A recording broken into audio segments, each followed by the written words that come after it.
see, as we read a city street, right?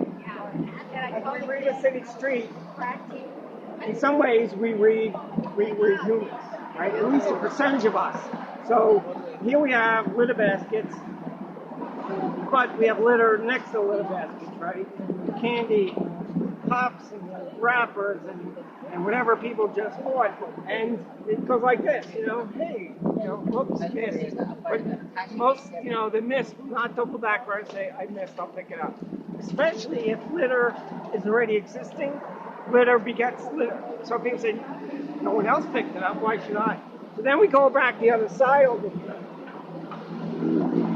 And we begin to see the separation of the curb from, in these areas, it's no coincidence you begin to see the separation.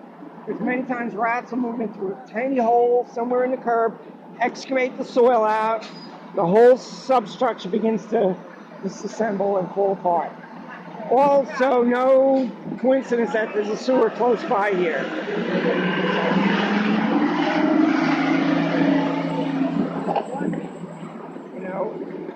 Over time, it's hard to keep up with a big populous city, no matter where it is in the world, that's getting more and more people, and so more and more people, 25% of which litter.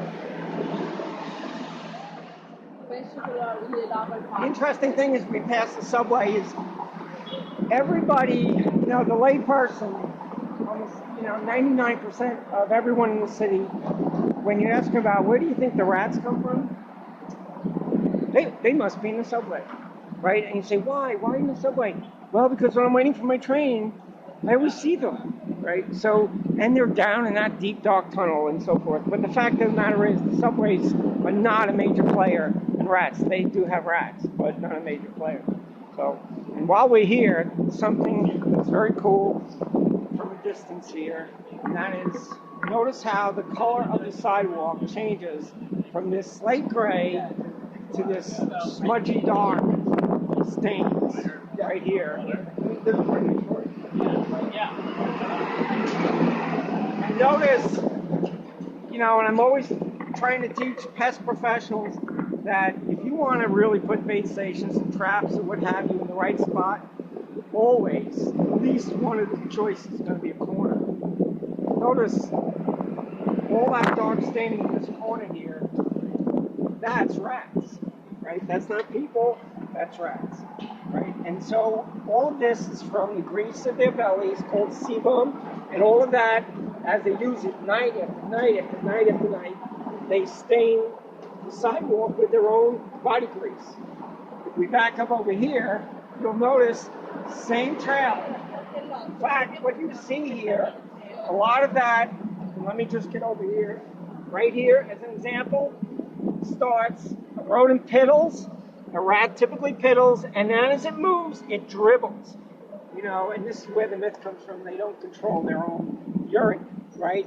Well, they do control it, and they do have bladders. But the male especially has a special covering over its penis that when it urinates, it marks for pheromones. And that's why you see blob, streak, blob, streak. All of this is blob streaking by rats.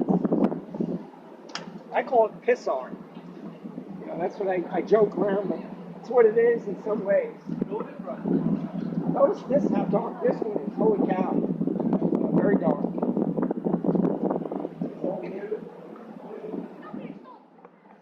You stand here for a second. If you come out at night and you do a rat search safari at night, you'll see some very characteristic things. You'll notice again the litter basket.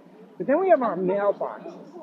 And as the rats emerge from sewers and other areas, if you watch them, they will head for those first. Why? There's a little mini cave there, so they can get below that, hunch down in the shadows, remain unhidden. The hawks, coyotes, owls can't get them. And then they will climb that litter basket, up, in, down, and forge around, come back out, hit the cover first, and then head back home. Very common behavior pattern. It's very similar to birds. If you watch a sparrow, for example, before it comes back to the nest, that's a pre-perch. It lands in a spot to check out, is everything okay before I go back to my nest? So they're keeping an eye on things to make sure everything's safe.